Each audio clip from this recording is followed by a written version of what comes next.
तो hello everyone, कैसे हैं आप सभी। उम्मीद करते हैं मस्त होंगे, स्वस्थ होंगे और अपनी पढ़ाई कर रहे होंगे। इससे पहले क्लास 11 केमिस्ट्री में जो हम लोगों के पास टॉपिक था वो रदरफोर्ड का परमाणु मॉडल था, उसका दोष, गुण और उनका व्याख्या हम लोगों ने दिए। आज हम लोगों के पास जो है वो है बोर परमाणु मॉडल। ठीक है, तो क्या होता है बोर का परमाणु मॉडल, ये जानते हैं। तो बोर ने कोई अपना अलग से परमाणु मॉडल नहीं आया, इन्होंने रदरफोर्ड के परमाणु मॉडल में जो गलती हुई थी उसी को सही किया। ठीक है, तो इन्होंने अपना कोई परमाणु मॉडल नहीं दिया और ये रदरफोर्ड के परमाणु मॉडल में जो गलती हुआ था उन्हीं को क्या किया, सुधार किया। तो पहला पॉइंट इन्होंने ये बोला कि परमाणु में जो इलेक्ट्रॉन होते हैं वो वृत्तीय कक्षाओं में चक्कर लगाते हैं, जिसमें अभी केंद्रीय बल जो होता है आपके पास अंदर की ओर और अपकेंद्र बल जो होता है बाहर की ओर होता है। तो पहला पॉइंट इन्होंने ये बोला। दूसरा पॉइंट इन्होंने ये समझाया कि जो इलेक्ट्रॉन होते हैं वो उसी कक्ष में चक्कर लगाते हैं जहां कोणीय संवेग का मान NH/2 पाई का पूर्ण गुणज होता है। ठीक है, मतलब उनके पूर्ण गुणज सम संख्या में चलने वाला है 2 4 6। तो ये जो आपके पास होता है कोणीय संवेग होता है। तीसरा पॉइंट बोर ने ये बताया कि परमाणु में जो इलेक्ट्रॉन कक्ष में चक्कर लगाते हैं वो एक कक्ष स्तर से दूसरे कक्ष स्तर में। बोर ने तीसरा पॉइंट ये बताया कि इलेक्ट्रॉन निश्चित ऊर्जा वाली कक्षाओं में चक्कर लगाते हैं। ठीक है, उच्च कक्ष कम करता है और निम्न से उच्च जाते हैं तो ऊर्जा का अवशोषण करता है। तो ये बोर मॉडल की 3 अभिगृहित होता है। ठीक है, तो चलिए इनको लिख लेते हैं।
तो बोर के परमाणु मॉडल की अभिगृहित 3 हैं, तो तीनों को लिख लेते हैं। ठीक है, तो चलिए लिखना स्टार्ट करते हैं। पहला अभिगृहित क्या होता है।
ठीक है। परमाणु में इलेक्ट्रॉन निश्चित वृत्ताकार कक्षाओं में क्या करता है, चक्कर लगाते हैं, जिसमें अब ही केंद्रीय बल अंदर की ओर और अपकेंद्र बल बाहर की ओर लगता है। ठीक है, तो दो बल लगेंगे, एक अंदर एक बाहर।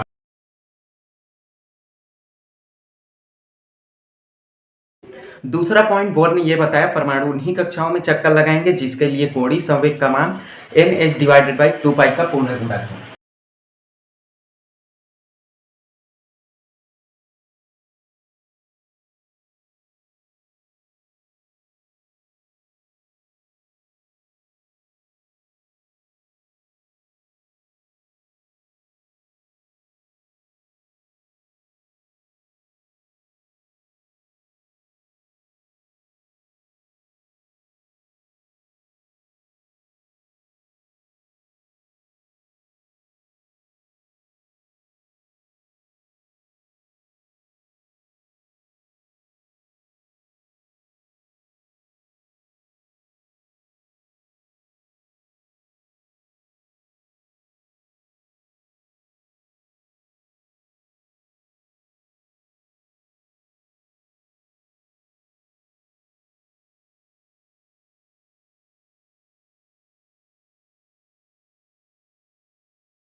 तो ये हम लोगों के पास सेकंड अभिक्रिया होता है। ठीक है, जिनमें कोणीय संवेग का मान क्या होता है, NH/2π का पूर्ण गुणज होता है। इसमें पहले कक्ष, दूसरे कक्ष व तीसरे कक्ष, यहाँ n का मान जो होता है वो चेंज होते जाता है। ठीक है, कक्ष के अनुसार। फिर जो हम लोगों के पास तीसरा पॉइंट है, इलेक्ट्रॉन जो होता है वो चक्कर लगाते हैं, उस कक्ष की ऊर्जा क्या होता है, निश्चित होता है। ठीक है, तो चलिए इसको भी लिख लेते हैं। इलेक्ट्रॉन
तो ये रही हम लोगों के पास तीन अभिक्रिया। चलिए नोट डाउन करिए, फिर आगे का हाइड्रोजन परमाणु के लिए बोर मॉडल देखते हैं। ठीक है, चलिए हाइड्रोजन परमाणु के लिए बोर त्रिज्या की गणना करते हैं। ठीक है, इलेक्ट्रॉन जो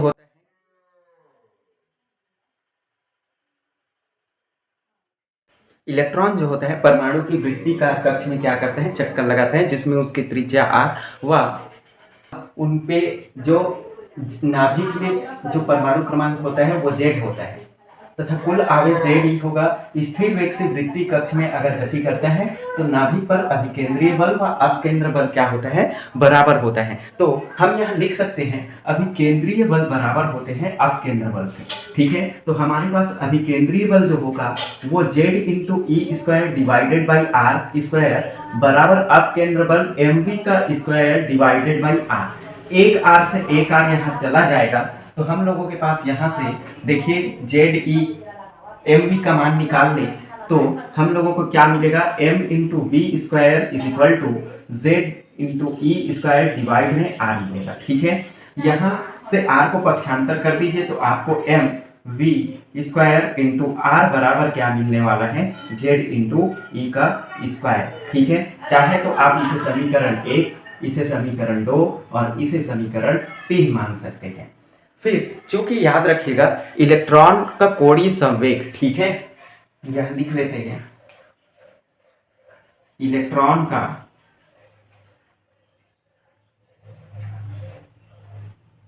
कोणीय संवेग